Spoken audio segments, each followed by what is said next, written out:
They say greed kills a man. I wish it had killed me. Death would have been a mercy compared to this. I am lying on a floor of cold coins, but my body is on burning fire. Above me, she looms, the Dragon Queen.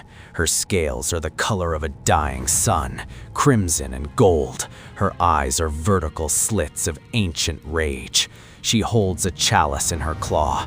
Inside, there is no wine. There is liquid gold, bubbling, hissing, 700 degrees of pure, molten wealth.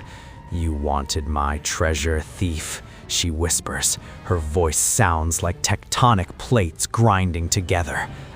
I just wanted a coin, I gasp, my throat dry as ash. And you shall have it, she smiles. You shall have it all. She tilts the chalice. The liquid gold pours onto my arm. I scream. It doesn't just burn. It fuses. It eats through the fabric of my sleeve, eats through the skin, and bonds directly to the bone. The smell of burning meat fills the cavern, but I don't pass out. She won't let me. She breathes a blue mist onto my face, magic that keeps me awake, magic that forces me to feel every second of the transformation. I will find you. Find you. Do not faint, she hisses. A guardian must be forged in fire. She pours more on my chest, my legs. I am not dying. I am becoming a statue, a living, screaming statue of gold. 3 hours ago, I was just a man, a master thief. The contract was simple. Enter the Molten Peak, steal the heart of the mountain, get out. I climbed the jagged rocks, found the Hoard, and touched the red gem. That was my mistake. The mountain inhaled, the dragon woke up, and now I am paying the price. The pain changes. The gold on my arm cools. It is no longer burning. It is heavy, so heavy. I try to lift my arm, but it feels like I am lifting a boulder. The metal has replaced my flesh. She drags a skeleton from the shadows. It is encased entirely in gold armor. The last guardian lasted 500 years, she says. He died yesterday. She points a claw at me. You have his greed. You have his will. She picks up another chalice. This time, she aims for my face. Now, let us finish the mask. The gold pours. Darkness takes me. I wake up. Silence. I open my eyes. The world looks different. Sharp. Tinted yellow. I try to breathe. My chest doesn't move. I don't need air anymore. I stand up. Clang. My feet hit the stone floor. The sound of metal on rock. I look at my hands. They are beautiful. Deadly. Fingers made of solid gold, tipped with diamond claws. I feel incredible power coursing through me. I feel like I could punch through the mountain. But then, I hear it. A heartbeat. Not 9. I look at my chest. Embedded in the gold armor, right where my heart used to be, is the ruby, the heart of the mountain. It pulses. Thump, thump. I am eternal. And with every thump, I hear her voice in my head. Guard me. It's not a request. It's a command programmed into my very soul. I try to resist. I try to think about running away. But as soon as I think about leaving, the ruby burns. Intense, white-hot pain shoots through my golden body. I fall to my knees. Guard me. I am your slave, I whisper, my voice sounding like a metallic echo.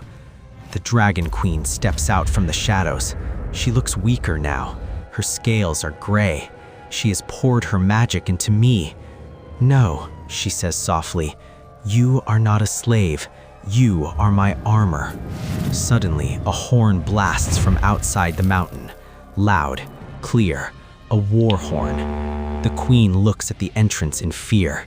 They are here, she whispers. The dragon slayers. She looks at me. Kill them all, guardian, or we both die. I walked to the entrance of the cave. The sunlight hit my golden body, making me shine like a beacon. Below, on the narrow mountain path, they stood. 50 knights, clad in steel, carrying spears tipped with dragon poison. They saw me and stopped. They expected a dragon. They didn't expect a man made of gold. "What is that?" one of them yelled. "A golem," the captain shouted. "Bring it down."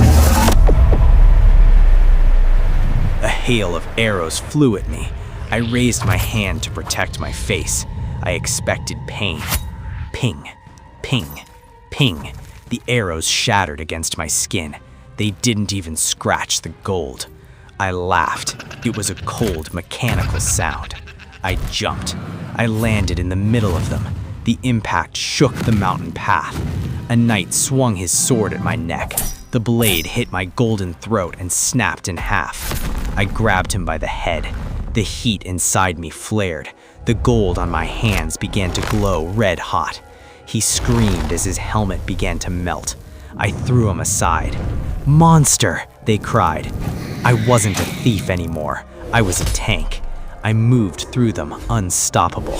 My claws tore through their steel armor like paper.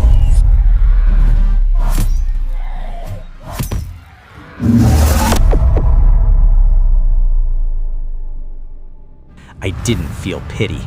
The ruby in my chest pulsed with satisfaction. Every life I took fed the gem. Fed the queen. Within minutes, silence returned to the mountain. Bodies lay scattered. I stood covered in blood, but none of it was mine. The blood slid off my golden skin, leaving no stain. I was invincible. But as I walked back into the cave, I saw a single flower growing in a crack in the stone. A small white flower. I reached out to touch it, to feel something soft after so much violence. My finger brushed the petal. Hiss! The heat of my skin burned the flower instantly. It turned to ash. I stared at the ash. I realized the truth. I could never touch a woman again. I could never hold a child. I could never feel the wind on my skin. I was safe. I was rich, but I was dead. I returned to the Hoard. The queen was sleeping on her pile of coins. She looked healthier. The death of the knights had fed her. "Good," she murmured without opening her eyes. "You are useful." Days turned into months. I stood guard, a statue in the dark. Then came the roar. It wasn't a human horn. It was a sound that made the mountain tremble. The queen woke up, her eyes wide with terror. "He found me," she gasped. "Who?" I asked. "The Sapphire King, my brother." Boom! The ceiling of the cavern exploded. Rocks rained down. A massive blue dragon descended. He was twice the size of my queen. His scales crackled with lightning. He landed on the gold, crushing it. "Sister." Feel the searing might of my voice. Let the storm consume you. He rumbled. "I have come for your hoard and your heart." My queen hissed, breathing a weak stream of fire. The blue dragon laughed. He swiped his tail, knocking her into the wall. She collapsed, bleeding. He turned to the heart of the mountain, the gem in my chest. You stand before a god, little man. Your armor is just a shiny tomb. Soon you will burn. "And what is this?" he mocked. "A little toy soldier?" He opened his mouth. Blue lightning gathered in his throat. "Protect me!" the queen screamed. The ruby in my chest burned. The command forced me to move. I stepped between the two monsters. The lightning hit me. It didn't bounce off like the arrows. It hurt. It felt like my insides were boiling. The gold began to soften. I fell to one knee. "Weak," the blue dragon sneered.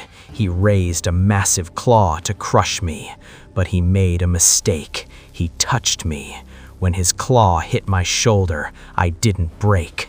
I grabbed him. I am not a soldier, I snarled. I am the greed of this mountain. I focused all my energy, not on fighting, but on absorbing. My golden skin began to flow like liquid, wrapping around his blue claw. "What are you doing?" he roared. "Taking what is mine."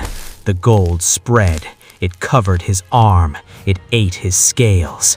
I wasn't just burning him. I was turning him into gold. He screamed, thrashing, trying to shake me off, but I held on. The infection spread up his arm to his neck.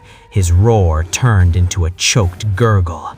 In seconds, the massive blue dragon froze. He wasn't flesh anymore. He was a solid blue-gold statue. Dead.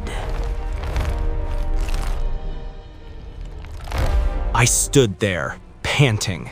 Steam rose from my body. I had done the impossible. I had killed a dragon king. The queen crawled out of the rubble. She looked at the statue of her brother, then at me. Her eyes weren't proud, they were fearful. She realized she had created something too strong. "Come here, guardian," she commanded. "Let me repair your armor." I am your queen. You belong to me now. I looked at her. Then I looked at the ruby in my chest. It was pulsing violently. Obey, obey, obey. But something had changed. When I absorbed the blue dragon, I absorbed his magic too. The voice in my head was getting quieter. "Come here," she shrieked. I took a step toward her. Clang, clang. I towered over her. "You said I was your armor," I said. My voice was deeper now, like thunder. "Yes," she hissed, "and I am your queen. The heart binds you." "The heart," I whispered. I looked down at the gem in my chest. It was the source of my slavery. If I removed it, I would die, but if I kept it, I would serve her forever. I looked at the massive statue of the blue dragon. I looked at the piles of gold. I made a choice. I reached into my own chest. My metal fingers dug into the molten plate surrounding the gem. "Stop!" the queen screamed. "You will kill us both!" I pulled. Sparks flew. Golden blood sprayed. The pain was blinding. With a wet tear, I ripped the heart of the mountain out of my own body. I fell to the ground. The light in my eyes flickered. The queen lunged for the gem, but I didn't die. The gold I had absorbed from the blue dragon, it filled the hole in my chest. A new heart formed, a cold blue heart. I stood up. I wasn't her slave anymore. I grabbed the queen by the neck. She clawed at me, but her fire did nothing against my skin. "I am not the guardian," I whispered in her ear. I squeezed. "I am the Hoard." I threw her onto the pile of gold. I didn't kill her, not yet. I sat on the blue dragon's frozen body like a throne. The queen cowered in the corner, realizing the truth. The thief didn't steal the treasure. The thief became the king. I looked at the entrance of the cave. The world outside was waiting, and I was hungry for more gold.